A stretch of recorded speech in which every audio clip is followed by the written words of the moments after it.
যার মুখে নেই ভালো অরিশান, তার কোনো দিন ভিডিও আসবে না ভালো পজিশান। আর যারা দেখাচ্ছ পেট, ওদের উপরওয়ালা মনে হয় জাহান্নাম বা নরকের বানাবে সাজাবে গেট, আর ওখানেই হয়ে থাকবে সেট। আর তোমার বন্ধু বা বান্ধবীরা দেখবে না নেট, আর মারির সময় হবে না কোনো ডেট। তাই সময় থাকতে করো না লেট।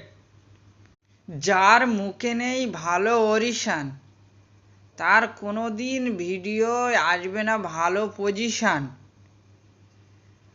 আর যারা দেখাচ্ছ পেট, ওদের উপরওয়ালা মনে হয় জাহান্নাম বা নরকের বানাবে সাজাবে গেট, আর ওখানেই হয়ে থাকবে সেট। আর তোমার বন্ধু বা বান্ধবীরা দেখবে না নেট, আর মারির সময় হবে না কোনো ডেট। তাই সময় থাকতে করো না লেট।